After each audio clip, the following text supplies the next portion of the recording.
என்னென்று சொல்லுவது? திரைப்படமா, விமர்சனப்படமா, ஆவண சல்லியர்கள் என்ற படம் ஒரு ஈழத்து யுத்த கால வரலாற்றை முன்வைத்த ஒரு சில திரையரங்குகள் வெளியாகி பல திரையரங்களால் புறக்கணிக்கப்பட்ட சல்லியர்கள் எனும் ஈழ இறுதிப்போ பட வெளியீடு சம்பந்தமாக தான் பேச போகிறோம். வரவேற்கிறோம். சாகித்யா எஸ்ஏ உதயன் வாங்க, வணக்கம். இவர்தான் எங்கள் எஸ்ஏ உதயன்.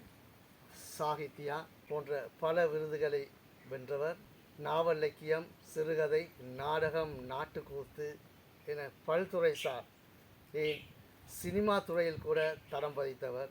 பல ஆக்கங்களை, சினிமாக்கான கதைகளை கைவசம் வைத்திருக்கிறார். களம் சரியாக அமையவில்லை.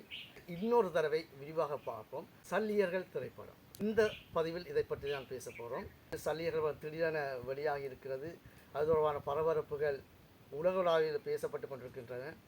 ஆனால் நிலத்தில் நடந்த ஒரு சம்பவம் புலத்தில் தமிழகத்தில் அது காவியமாக்கப்பட்டிருக்கின்றது.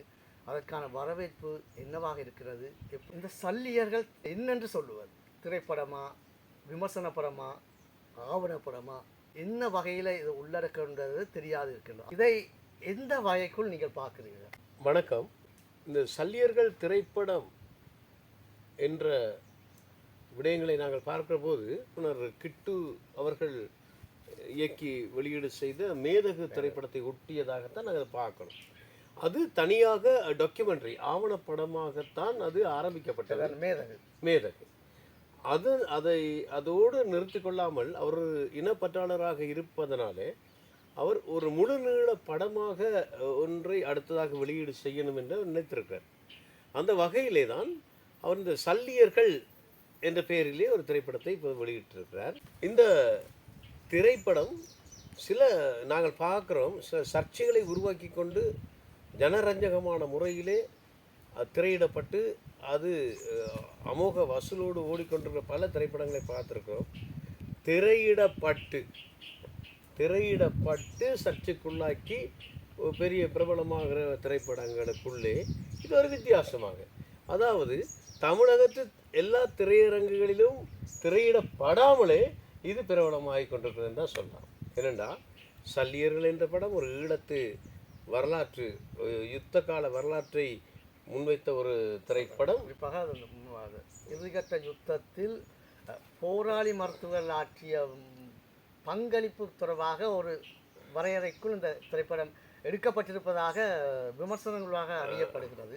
கதைக்கான பின்புலம் எவ்வாறாக அமைந்திருக்கிறதாக உணர்கிறது. உண்மையிலேயே இது சொல்லப்பட வேண்டிய ஒரு கதை.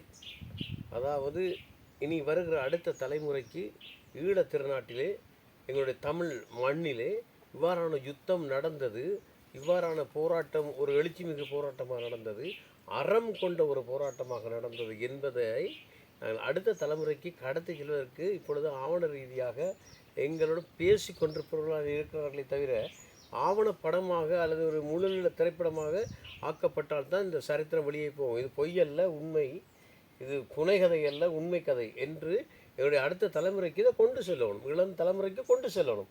அதற்காகத்தான் இந்த திரைப்படம் எடுக்கப்பட்டிருக்கிறது.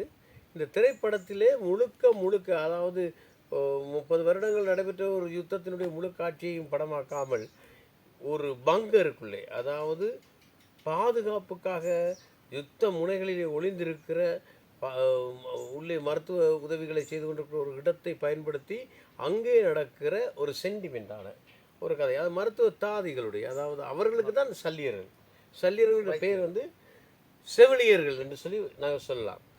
அந்த சல்லியர்கள் என்றால் யாருன்னா மருத்துவ தாதிகள், மருத்துவ போராளிகள். அவர்கள் எவ்வாறு இந்த யுத்தத்திலே முகம் கொடுத்தார்கள், எவ்வாறு துன்பங்களை அனுபவித்தார்கள், அவர்களுக்கு என்னென்ன பிரச்சனை நடந்தது என்பதை விலாவாரியாக சொல்லுகின்ற ஒரு படமாக இது இருக்கிறது.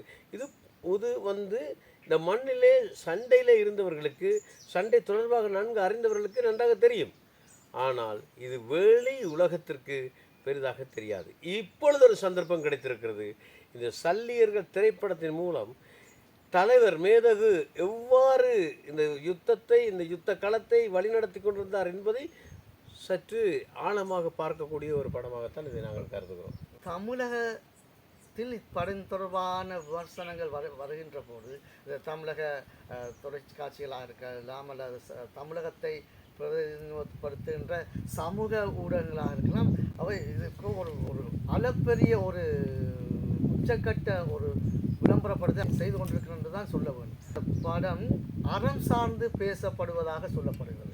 உண்மை. இப்போ மேதகுவினுடைய கொள்கைகளை கொண்டு வந்து சிங்களவர்கள் எதிரிகள் அல்ல, சிங்கள ஆட்சி கட்டில் இருக்க அரசியல்வாதிகள், அரசு ஆட்சியாளர்கள் தான் அரச இயந்திரம் அவர்கள் தான் இந்த தமிழர்களுக்கு எதிரி என்றதை அவர் பட்டவர்த்தமாக பல தடவைகளிலே தன்னுடைய மாவீர உரைகளிலே சொல்லியிருக்கார். இங்கேயும் அவர் உயிரங்கிறதுனுடைய மதிப்பை நன்றாக அறிந்தவர் என்ற வகையிலே ஒரு எதிரி பாசறையில் இருக்கிற ஒருவர் அவர் குற்றீரும் குலையுமாக அவர் இருக்கும்போது அவர் உயிரை காப்பாற்றணும் என்று தான் நினைச்சிருக்கிறார். அப்படியான போராளிகளைத்தான் வளர்த்திருக்கிறார். இதில் ஒரு நெறி இருக்கிறது, யுத்த நெறி. இந்த நெறி சரியாக கையாளப்பட்டது விடுதலை புலிகளால். அதை நாங்கள் இன்னும் அதிகமாக சொல்லுவோமா இருந்தால், ஒரு கர்ப்பிணியான ஒரு தாய் தனக்கு தன்னுடைய அந்த கற்பத்துக்கு பொறுப்பான இராணுவ ஒரு ஆள் புலிகளிடம் கைது செய்யப்பட்டிருந்த வேளையிலே அந்த பெண் இவர் இல்லாமல் நான் எப்படி இந்த பிள்ளையை பெற்று வளர்ப்பேன், இந்த பிள்ளைக்கு தகப்பன் வேண்டும், ஆகவே அந்த இராணுவ வீரனை நீங்கள் எனக்காக விடுதலை செய்ய மாட்டீர்களா என்று சொல்லி கெஞ்சி அழுத போது மேதகு அவர்கள் உச்ச மனிதாபிமானத்தோடு அந்த நபரை அந்த பெண்ணுக்காக, அந்த பெண்ணின் வயிற்றில் இருக்கிற கருவுக்காக அவர் விடுதலை செய்த சம்பவங்கள் எல்லாம் இருக்கின்றன. இதெல்லாம் உண்மையான வரலாறு. இப்படியான ஒரு வரலாறு தான் இன்றைக்கு இந்த சல்லியர்கள் திரைப்படத்திலையும் காண்பிக்கப்படுகிறது. ஒரு குருதி எவ்வளவு பெறுமதி, உயிர் எவ்வளவு பெறுமதி என்பதையெல்லாம் பட்டவர்த்தனமாக காண்பிக்கப்படுகிறதாக. உண்மையிலேயே போராட்டம் இப்போது உள்ள சில சல்லிகள் சொல்வது போல அது கொச்சைப்படுத்தப்படக்கூடிய ஒரு போராட்டம் அல்ல. இன்றைக்கு அவர்கள் காசு வாங்குகிறாங்களோ அல்லது வேறு கருத்து முரண்பாட்டோடு வேறு எல்லாம் பேசுகிறார்கள், இன்றைக்கு சமவெளியிலே பார்க்குறோம். ஆனால் உண்மையிலேயே ஈழத்தை, தாயகத்தை, மண்ணை நேசித்து அதனுடைய விடுதலைக்காக சுதந்திரத்துக்காக போராடிய வீரர்களை நாங்கள் தொட்டு கும்பிடணும். சல்லியர்கள் தொடர்பான அல்லது சல்லியர்கள் திரையிடப்பட்ட சல்லியர்கள் தொடர்பான பிற்புலம், அந்த போராட்டக்களம் பற்றிய இவ்வளவு உன்னதமான ஒரு கருத்தியல் இருந்திருக்கிறது. அது காவியமாகப்பட்டிருக்கிறது. அது ஒரு குறிப்பிட்ட ஒரு வரையறைக்குள் பறந்துபட்ட போராட்டத்தையும் தயாரிப்பாளர் காட்டாவிட்டாலும் அது அவர் என்னக்கர் சிறந்தக்கூடாது என்னதுக்காகவோ தெரியவில்லை, அவர் அந்த ஒரு ஃப்ரேம், அதாவது ஒரு வரையறை வச்சிருந்திருக்கார். இறுதிக்கட்டத்தில் காயப்படுகிறவர்களுக்கு களத்தில் நடக்கின்ற மருத்துவ உதவி, அந்த ஃப்ரேமுக்குள் அவர் அந்த கதையோட்டத்தை நகர்த்தியிருக்கிறார். அதில் வெற்றி கண்டிருக்கிறார், சிறப்பாக அமைந்திருப்பதாக இன்று பேசப்படுகிறது. உலகளாவிய இந்த படம் வெளியாகிருக்கிறது. துக்ககரமான சம்பவம் தமிழகத்தில், அதாவது தென்னிந்தியாவின் தமிழகத்தில் திரைத்துறை, கலைத்துறையில், கலை இலக்கிய பண்பாட்டு துறையில் கோலோச்சி முன்னோடியாக இருக்கின்ற தமிழகத்தில் தயாரிக்கப்பட்ட தமிழக கலைஞர்கள் புதுமுகங்களை கொண்டு தயாரிக்கப்பட்ட இந்த படத்திற்கு பல தியேட்டர்கள், அதாவது வெளிப்படையாக சொல்கிறதா பிவிஆர் என்ற ஒரு தனியாருக்கு கட்டுப்பாட்டுக்குள் இருக்கின்ற திரையரங்குகள் திடீரென்று இந்த படத்தை வெளியிட மாட்டோம் என்று புறக்கணித்தமை எவ்வாறு பார்க்கப்படுகிறது? இந்த கேள்வி எங்களுக்கு ஒரு நயவஞ்சகமான ஒரு தன்மை இந்த தமிழகத்திலே ஈழத்தமிழர்களுக்கு நடப்பதாக நான் கருதுகிறேன். என்னென்றால், சொல்வார்கள் ஒரு பானை சோற்றுக்கு ஒரு சோறு பதம் என்று. முழு நீள 30 வருட போராட்டத்தையும் ஒரு காண்பிய கலைக்குள்ளாக கொண்டு வர முடியாது என்றபடியினால் ஒரு குறிப்பிட்ட ஒரு பகுதியை எடுத்து சொன்னால் மற்ற அறத்தை நாங்கள் புரிந்து கொள்ள வேண்டியதான். அந்த போராட்டம் எவ்வாறு என்ன வழியிலே நடத்தப்பட்டது, இந்த அறப்போராட்டத்தை மழுங்கடிக்கிற விதமாக இன்றைக்கு தமிழகத்திலே இந்த பிவிஆர் என்ற ஒரு கார்ப்பரேட், ஒரு ஒரு வட மாநிலத்தில் உள்ள ஒரு ஓனர் இருக்கக்கூடிய ஒரு அந்த பிவிஆர் திரைகளிலே இன்றைக்கே அது காட்டப்படவில்லை. ஆனால் எஞ்சி இருக்கிற தமிழக திரைகளிலே காண்பிக்கப்படுவதாக நாங்கள் அறிகிறோம். இதை விட வெளிநாடுகளிலே புலம்பெயர் தமிழர்கள் வாழ்ந்து கொண்டிருக்கிற ஏனைய ஐரோப்பிய தேசங்கள் எல்லாவற்றிலும் இந்த படம் திரையிடப்பட்டு ஆகா ஓஹோ என்று அது புகழப்படுகிறது, பாராட்டப்படுகிறது. அதாவது மிக சொற்பமான முதலீடுகளை வைத்துக்கொண்டு இவ்வளோ அருமையான ஒரு கதையை படமாக்க முடியும், மிகவும் உணர்ச்சிபூர்வமான ஒரு கதையை படமாக்க முடியும், பெரிய பிரம்மாண்டங்கள் இல்லாமல் யதார்த்தத்தை கொண்டு வர முடியும். அதாவது 2000 ஆண்டுல உள்ள போராட்ட களமுனை எவ்வாறு இருந்தது என்பதை சித்தரித்து காட்டுகிறதான் அந்த படத்தை காண்பிக்க முடியும் என்றது இந்த திரைப்பட குழுவினர் சாதித்து காட்டியிருக்கிறார்கள். இதனை எங்களுடைய தொப்புள் கொடி உறவுகளுக்கு இதை பரிமாற முடியாத ஒரு சூழ்நிலையை செய்திருக்கிறார்கள். என்னென்னா இதற்கு பின்புலத்தில் இருக்கிறது யார் என்று நாங்கள் அறியணும். என்னென்று சொன்னால், இப்போ இந்த திரைப்படம் ஒரு பணம் சம்பாதிக்கக்கூடிய ஒரு இண்டஸ்ட்ரியல், ஒரு சினிமாங்கிறது ஒரு இண்டஸ்ட்ரி, ஒரு ஒரு வணிக களம். இதுக்குள்ளால அவங்க யாரும் என்ன படத்தையும் எடுத்து ஓட்டலாம், அதில் அவங்க பணத்தை சம்பாரிச்சு கொள்ளலாம்.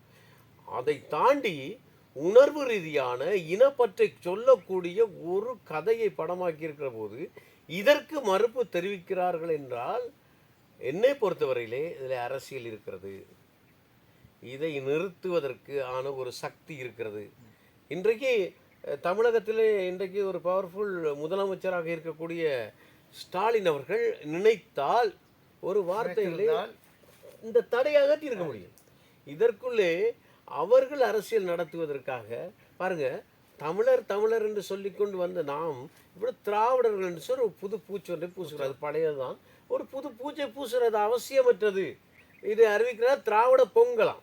திராவிட பொங்கல் என்று என்ன இருக்கிறது?